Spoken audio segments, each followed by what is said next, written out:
What's up, percentiles? It's your boy 100%, and welcome to another episode of 100% Loading. Today's episode is titled, If You Want Healing, Be Patient. We are continuing from our last episode. We looked at Genesis chapter 15 verse 1. We looked at the promise that God made to Abraham.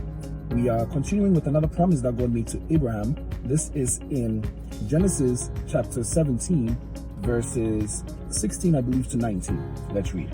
It says this: And I will bless her and give thee a son also of her. Yea, I will bless her, and she shall be a mother of nations. Kings of people shall be of her. Then Abraham fell upon his face and laughed and said in his heart, Shall a child be born unto him that is 100 years old? And shall Sarah that is 90 years old bear? And Abraham said unto God, Oh, that Ishmael might live before thee. And God said, Sarah thy wife shall bear thee a son. Indeed, and thou shalt call his name Isaac, and I will establish my covenant with him for an everlasting covenant, and with his seed after him. Amen. We're continuing the story, and last episode I didn't give a bit of perspective into the timeline that this happened. Now, God spoke to Abraham around when he was 75 for him to leave his home.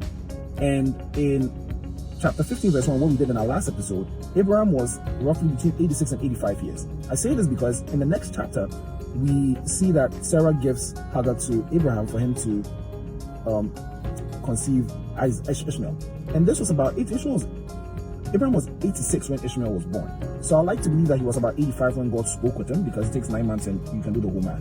When God says this in chapter 50 when he's about 85, he comes again about when he's 99, which is about 14 years afterwards, to reinstate the promise and say that it is coming.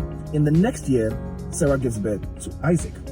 Now that we've established all this, we are looking at the saying that if you want healing, be patient.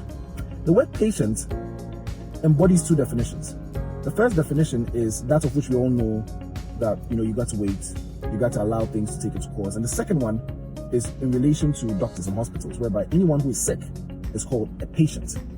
Now, in other words, the phrase that I meant, if you want healing, you've got to be patient, is that if you want healing, you first have to admit that you've got a problem, that you're sick. So you've got to be a patient. And if you're a patient, the only way that you're going to get better is for you to allow time to take its course. It's for you to allow things to happen in its natural order of things.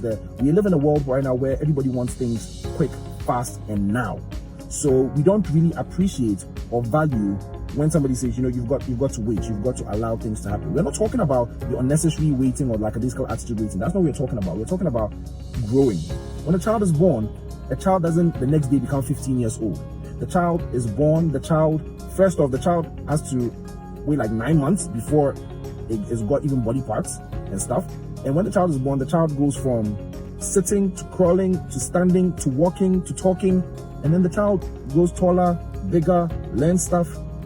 The child has a behavior about themselves. We all were children before. We didn't just jump into being an adult all of a sudden. There is a process that happens. And when God is dealing with Abraham, he is not just interested in wasting his time.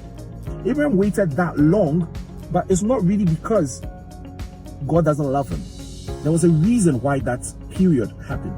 And I believe it was for Abraham to become the person that God wanted him to be.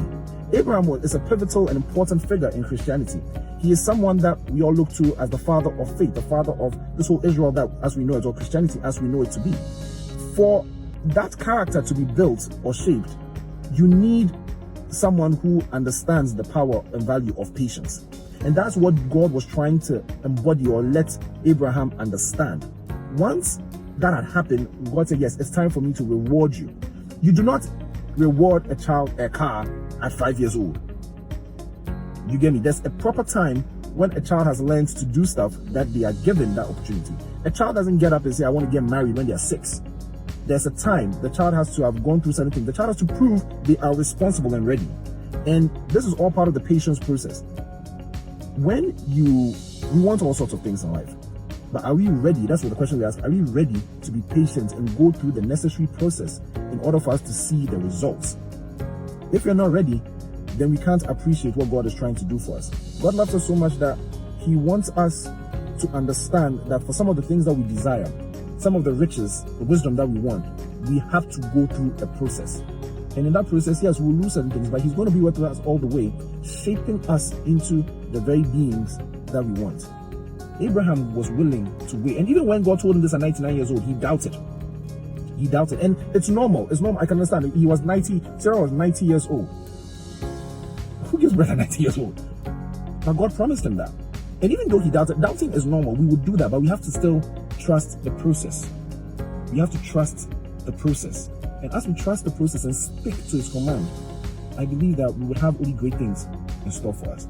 Patience is part of keeping it 100. Try and embody this value and receive the healing that comes from just allowing things to take their course. Been your boy 100. Always remember to keep it real, keep 100, and remember, be patient is the answer to your healing.